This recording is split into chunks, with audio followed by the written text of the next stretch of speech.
నమస్తే, welcome to GR TV. ప్రస్తుతం మనతో పాటు ఉన్నారు సీనియర్ జర్నలిస్ట్ అలాగే senior political analyst doctor Bharat Reddy గారు. ఆయనతో మాట్లాడదాం. నమస్తే సార్. నమస్తే సార్, ఇప్పుడు రీసెంట్ టైమ్స్లో చూస్తూనే ఉన్నాము, ఇరాన్ ఇజ్రాయెల్ వార్ అనేది అసలు చాలా బీభత్సం సృష్టిస్తుందని చెప్పొచ్చు. చాలామంది వరల్డ్ వార్ 3 అంటూ కూడా అంటున్నారు. అంటే ఈ నేపథ్యంలో అసలు ఈ యుద్ధం అసలు ఎందుకు మొదలైంది, అసలు ఇంటర్నల్ ఇష్యూస్ ఏం జరిగాయి అంటారు?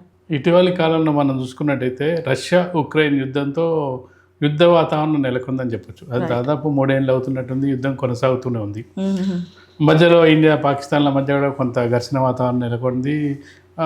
భారతదేశం ఒక అడుగు ముందుకేసి సరే ట్రంప్ నేనే ఆపినా అని చెప్పినా ఏది ఏమైనా మొత్తానికైతే ఒక యుద్ధ వ్యూహంలో భాగంగా కొంత లక్ష్యాలను చేరుకున్న తర్వాత వీళ్ళు ఏవైతే లక్ష్య నిర్దేశం తీసుకున్నారో ఆ లక్ష్యాలను పూర్తి చేసుకున్న తర్వాత యుద్ధాన్ని ఆపడం జరిగింది. పాకిస్తాన్తో భారతదేశం యుద్ధం. దాన్ని చాలామంది కూడా ప్రభుత్వాన్ని విమర్శించడం జరిగింది. ఎందుకు యుద్ధం చేశారో, ఎందుకు ఆపారని చెప్పి విమర్శించడం జరిగింది. కానీ యుద్ధం చేయడం ఒక ఎత్తు అయితే దాన్ని ఎక్కడ ఆపాలో తెలుసుకోవడం కూడా ముఖ్యమైన విషయం. అంటే అది సినిమాలో డైలాగ్ ఉంటాయి కదా, ఎక్కడ ఆపాలో తెలియాలి ముఖ్యమైన విషయం అనేది ఉంటాయి కదా పవన్ కళ్యాణ్ సినిమాలో. ఆ రష్యా ఉక్రెయిన్ సంబంధించి ఎక్కడ ఆపాలో వాళ్ళకి తెలియట్లేదు. దాదాపు 3-4 సంవత్సరాల నుంచి వాళ్ళు యుద్ధం చేస్తున్నారు. సాధారణ పౌరులు చనిపోతున్నారు. స్కూళ్ళపై, బిల్డింగ్లపై వాటి మీద ఘర్షణలు జరుగుతూనే ఉన్నాయి. దాని తర్వాత చూసుకున్నట్టయితే చాలా కంట్రీస్ కూడా యుద్ధ బీభత్సానికి ఎదుర్కొంటున్నట్టుగానే మనం చూస్తున్నాం. ఇప్పుడు లేటెస్ట్గా మనం చూసుకున్నట్టయితే ఇజ్రాయెల్తో సంబంధించి, గతంలో ఆఫ్ఘనిస్తాన్కి సంబంధించింది కూడా మనం చూసాం. అంటే ఈ కాలమంతా కూడా ప్రపంచ దేశాలన్నీ కూడా శాంతి మంత్రం చెప్పిస్తున్న తరుణంలో యుద్ధాలు ఎందుకు అవుతున్నాయని కూడా ఇప్పుడు సాధారణ మామూలు ప్రపంచ దేశాలకు ఒక ప్రశ్నగా మిగిలిపోయింది. గతంలో అంతర్యుద్ధాలు ఇదంటే రష్యా ఏకధ్రువ ప్రపంచంగా ఉన్న కాలంలో రష్యా అలాగే అమెరికా ఉన్న కాలంలో ప్రచ్ఛన్న యుద్ధం కొనసాగింది. ఈ కొంతమంది అమెరికా వైపు, మరికొంతమంది రష్యా వైపు ఉన్నారు. అన్న తర్వాత ఏదైతే రష్యా వీక్ అయిన తర్వాత అమెరికానే ఏకధ్రువ ప్రపంచంగా మారిపోయింది. అమెరికానే అన్ని యుద్ధాలకు కారణం అనే ఒక అభిప్రాయం కూడా ఉంది. రెచ్చగొట్టడం, వాళ్ళకి ఆయుధాలు ఇవ్వడం ఇది. అయితే ప్రతి దేశం కూడా ఏం చేస్తుందంటే ఇటీవల కాలంలో అణ్వాయుధాలను సమకూర్చుకుంటుంది.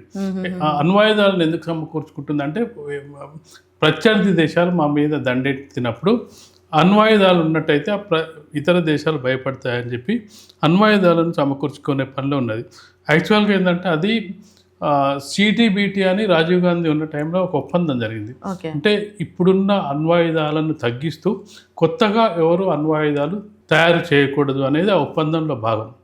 కానీ ప్రపంచ దేశాలన్నీ సంతకాలు చేసినప్పటికీ అవన్నీ కూడా మర్చిపోవడం జరిగింది. ముఖ్యంగా ఏంటంటే అమెరికా ఆల్రెడీ ఎన్ని అణ్వాయుధాలు కావాలో అన్ని అణ్వాయుధాలు సమకూర్చుకొని పెట్టుకుంది. తన మిత్ర దేశాలకు వాటిని సరఫరా చేసేంత శక్తి సామర్థ్యాలు సమకూర్చుకుంది. ఆ సిటీబీటీ ఒప్పందం ప్రకారం కొత్తగా తయారు చేసే వాళ్ళు తయారు చేయకూడదు, ఉన్న వాళ్ళు దాన్ని క్రమంగా తగ్గించుకుంటూ రావాలి. కానీ అమెరికా తగ్గించుకోలేదు. అమెరికా తగ్గించుకోకపోవడంతో మిగతా దేశాలు కూడా ఏంటంటే పక్క దేశం దగ్గర అణ్వాయుధం ఉన్నప్పుడు మా దగ్గర లేకపోతే, ఎందుకంటే జనరల్గా ఉంటాయి కదా, అవతలోడు మన మీద కొట్టడానికి వచ్చినప్పుడు మనకు కనీసం కర్రను ఉండాలి, అంటే కర్రను కొట్టడానికి కాకపోయినా కర్రను చూసైనా భయపడిపోతాడని ఒక ఫీలింగ్ ఉండే కదా మామూలుగా.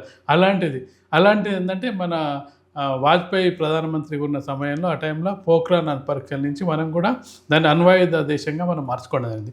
ఆ సమయంలో ప్రపంచ దేశాలన్నీ కూడా భారతదేశం మీద ఆంక్షలు కూడా విధించడం జరిగింది. మీరు కొత్తగా అణ్వాయుధాలను తయారు చేస్తున్నారని చెప్పి. సిటీబీటీ ఒప్పందం ప్రకారం మీరు అణ్వాయుధాలను తగ్గించుకోవట్లేదు, మరి మా దేశ రక్షణ కోసం మేము అణ్వాయుధాలను సమకూర్చుకోవాల్సిన అవసరం ఉందని చెప్పి మనం సమకూర్చుకోగానే పాకిస్తాన్ కూడా అణ్వాయుధాలు చేసుకోవడం జరిగింది. ఈ విధంగా ఏంటంటే ప్రతి దేశం కూడా అణ్వాయుధం ఒకసారి ఉపయోగించినట్టయితే అది మొత్తం ప్రపంచమే మారిపోయే అవకాశం ఉంది. ప్రపంచంలో అసలు మనుషులు బతికే అవకాశమే ఉండే పరిస్థితి ఉంటుంది. అంటే ఇలాంటి పెద్ద ప్రమాదం జరిగే అవకాశం ఉంది. ఇక్కడ ఇరాన్కి సంబంధించి మనం ఇజ్రాయెల్కి సంబంధించి చూసుకున్నట్టయితే ఇరాన్ అనేది ఇక్కడ ఒకటి ఏంటంటే ముస్లిం కంట్రీస్కి సంబంధించి, అలాగే క్రిస్టియన్ కమ్యూనిటీ, ఇది ఒక అధ్యాయంగా మనం చెప్పొచ్చు. చమురు నిల్వలు ఎక్కడ ఉన్నారో, చమురు నిల్వలు ఉన్న చోట అమెరికా వాటి మీద కన్నేయడం జరుగుతుంది. గతంలో ఇరాక్ మీద దాడి చేసిన, తర్వాత ఆఫ్ఘనిస్తాన్ మీద దాడి చేసిన, ఆఫ్ఘనిస్తాన్ కూడా అమెరికా దాడి చేసి ఆఫ్ఘనిస్తాన్లో ఉన్న ప్రభుత్వాన్ని, సరే ఆ ప్రభుత్వాలు మంచి ప్రభుత్వాలు చెడు ప్రభుత్వాలు అనేది వేరే విషయం, ఆ ప్రభుత్వాన్ని కూలగొట్టి తమకు అనుకూలమైన ప్రభుత్వాన్ని తెచ్చుకోవడం జరిగింది. ఏదైతే గల్ఫ్ కంట్రీస్కి సంబంధించిన దగ్గర దాదాపు చమురు నిల్వలు ఎక్కువగా ఉండడం జరిగింది. చమురు నిల్వల మీద వీళ్ళు కన్నేయడం జరిగింది. అందులో భాగంగా ఈ గల్ఫ్ కంట్రీ ఇరాన్, ఇరాక్ కానీ ఇట్లాంటి ఆఫ్ఘనిస్తాన్ ఇట్లాంటి కంట్రీస్ మీద అమెరికా ఆధిపత్యానికి సంబంధించి మనం చూడొచ్చు. వాళ్ళ దగ్గర అణ్వాయుధాలు ఉన్నాయి, అణ్వాయుధాలని మీరు ధ్వంసం చేయాలి అనేది ఇజ్రాయెల్ వాదన.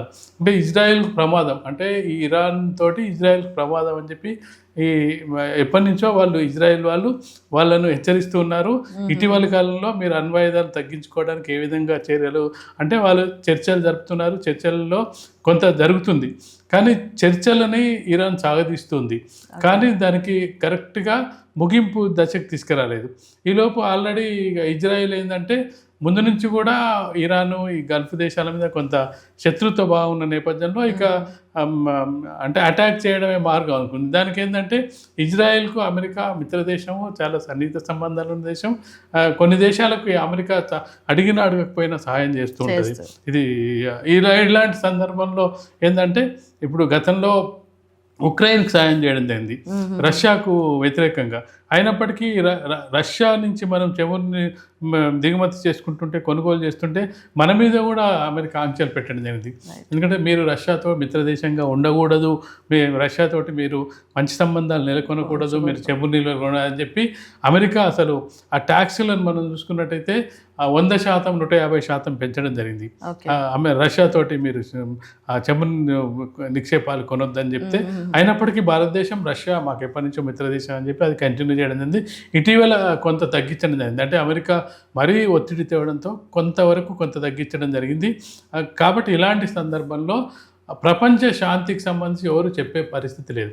అంటే ప్రపంచ శాంతి చెప్దాం అనుకున్న అమెరికానే ఈ దాడులకు ప్రోత్సహిస్తుంది, పాల్పడుతుంది, వాళ్ళ వెంట నిలుస్తుంది, సాయంగా ఉంటుంది, అసలు ఆ యుద్ధం జరగడానికి కారణభూతం కూడా అవుతుంది.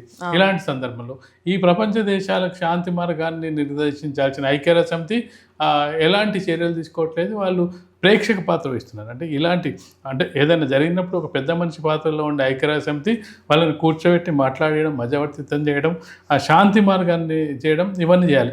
కానీ ఇప్పటివరకు ఇన్ని యుద్ధాలు జరిగినా, ఇంత అశాంతి ప్రపంచంతో నెలకొన్నప్పటికీ ఎప్పుడు కూడా ఐక్యరాజ్య సమితి ఈ దాన్ని మేము ఆపినాం, కానీ ఇలాంటి పరిస్థితి ఎక్కడ కనిపించలేదు.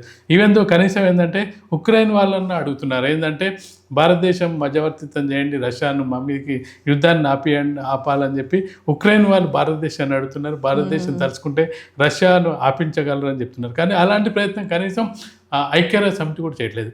మరోవైపు ట్రంప్ ఏమంటుంటే నేను 8 యుద్ధాలు నాపిన, ఆ యుద్ధాలు నాపిన, ఈ యుద్ధాలు నాపిన, నాకు అసలు నోబెల్ బహుమతి కావాలి, నా నోబెల్కు నేనే అర్హుడిని చెప్పుకుంటున్న డొనాల్డ్ ట్రంప్ యుద్ధ వాతావరణాన్ని స్టార్ట్ చేసేదైనా ఆయనే మొత్తానికి అవతలకు సహాయం చేసేదని. ఉక్రెయిన్కు ఆయన చేసింది, ఇరాక్లో గతంలో చేసినప్పుడు చేసారు, ఇప్పుడు ఇజ్రాయెల్కు ఒకవేళ నిజంగానే వాళ్ళ ఇద్దరి మధ్యలో యుద్ధ వాతావరణం నెలకొన్నప్పుడు నువ్వు పెద్దన్న పాత్ర పోషించాలంటే ఏం చేయాలి, ఇద్దరిని కూర్చోబెట్టి మాట్లాడి యుద్ధం జరగకుండా ఆపాలి. ఆపకుండా నేను 8 యుద్ధాలు ఆపినా అంటే ఇదంతా ఏంటంటే చమురు, ముఖ్యంగా అణ్వాయుధాలతో పాటు చమురు నిల్వలకు సంబంధించి వాటి మీద కన్నేయడం అనే మనం చెప్పొచ్చు. రైట్ సార్, ఇప్పుడు మీరు చెప్తున్నట్టు అమెరికా మధ్యవర్తి వహించి ఇద్దరు తరపున కూడా మాట్లాడి యుద్ధాన్ని నిలిపివేయాలి అనే ఉద్దేశంలో ఉండాలి. కాకపోతే బయట ఉన్న రూమర్స్ ఏంటి అంటే, రీసెంట్గా మీరు కూడా వినే ఉంటారు, ఎప్స్టీన్ ఫైల్స్ అనేది నడుస్తుంది కదా, సో దీనికి డైవర్షన్గా మాత్రమే అమెరికా ఇట్లా వ్యవహరిస్తుంది అంటూ కూడా అంటున్నారు. నిజంగానే దానికి డైవర్షన్ అనుకోవచ్చా యుద్ధం? అమెరికా డైవర్షన్ అనేది అది పెద్ద విషయం కాదు వాళ్ళకు. అమెరికా కావాల్సింది ఏంటంటే చమురు నిల్వలు తమ చేతిలోకి రావాలి, తాము చెప్పినట్టుగా ప్రతి దేశం వినాలి. అంటే అక్కడున్న ప్రభుత్వాన్ని కూలదోసి మనకు అనుకూలమైన ప్రభుత్వాన్ని ఏర్పరచుకోవాలి. మీరు ప్రజలు తిరగబడండి, ఇక్కడ అమెరికా కమోనీని చంపేయడం జరిగింది ఇజ్రాయెల్, ఇప్పుడు తిరగబడండి, ప్రజలు తిరగబడండి, మీరు ప్రభుత్వాన్ని అప్పుడు ఆఫ్ఘనిస్తాన్లో ఉన్న ప్రభుత్వాన్ని కూలగొట్టి వేరే ప్రభుత్వాన్ని ఏర్పరచడం జరిగింది. అదెవరు? అమెరికా సైనిక దళాలు అక్కడికి వెళ్ళి ఆడ కొంతకాలం తిష్ట వేసి ఆ ప్రభుత్వాన్ని కూలగొట్టడం జరిగింది. ఇటీవలి కాలంలో మనం చూసుకున్నట్టయితే నైజీరియా అధ్యక్షుడు అరెస్ట్ చేసి తీసుకెళ్లడం జరిగింది అమెరికా. కాబట్టి ఇలాంటి పరిస్థితుల నేపథ్యంలో అమెరికా ఏంటంటే ఆధిపత్య ధోరణి, అంటే మేమే చెప్పిన పెద్దన్న పాత్ర పోలీస్ పాత్ర అంటే కదా, ఒక పెద్ద రాయుడు లాగా. అన్ని మా చేతుల్లోనే ఉండాలి, మేము చెప్పినట్టే ఉండాలి, మేము చెప్పినట్టు వినకపోతే మీకు ట్యాక్స్లు వేస్తాం. ఇప్పుడు భారతదేశానికి అత్యధిక ట్యాక్స్లు ఎందుకు ఇస్తున్నారు, వీసాలు ఎందుకు రద్దు చేస్తారు, భారతీయులు అమెరికాలో ఎందుకు ఇబ్బంది పడుతున్నారు. గతంలో స్టూడెంట్స్ కానీ అక్కడ ఉద్యోగం చేసుకున్న వెళ్ళి అమెరికా వెళ్ళాలంటే చాలా సంతోషంగా వెళ్తున్న సందర్భాన్ని మనం గతంలో చూసాం. ఇప్పుడు ఏ విధంగా వెళ్ళాలంటే భయపడుతున్నారు, వెళ్ళిన తర్వాత భయపడుతున్నారు. దీనికి అంతా కారణం ఏంటంటే ఆధిపత్య ధోరణి. అంటే భారతదేశం మనం చెప్పినట్టు వినట్లేదు, చెప్పినట్టు వినకపోతే ఇబ్బందులు పెట్టాలి, ఇబ్బందులు పెట్టినట్టయితే మన దారిలోకి వస్తారు, దారిలోకి తెచ్చుకోవాలంటే ఏం చేయాలి, ఏదో విధంగా హింసించాలి, బాధ పెట్టాలి. ఇప్పుడు ఇక్కడ ఎందుకంటే ఎక్కువ మంది భారతీయులు డిపెండ్ అయ్యేది ఏంటంటే అమెరికా మీద. అంటే స్టూడెంట్స్ కానీ ఎంప్లాయీస్ కానీ ఉద్యోగానికి కూడా మిగతా దేశాల కంటే ఎక్కువ శాతం అమెరికాకు వెళ్తుంటారు. వాళ్ళని ఇబ్బంది పెట్టినట్టయితే ఆ ప్రభుత్వం మీద ఎఫెక్ట్ పడుతుంది. దాంతోపాటు ఈ ఎక్కువ అధిక పన్నులు వేసినట్టయితే అది ప్రజల మీద భారం పడుతుంది. అంటే ఏదో విధంగా భారతదేశాన్ని మన కంట్రోల్లోకి తెచ్చుకోవాలి. మిగతా దేశాలు ఇప్పుడు ఈ వెస్టర్న్ కంట్రీస్ లేదంటే గల్ఫ్ కంట్రీస్ తెచ్చుకోవడం వాళ్ళకి ఈజీ.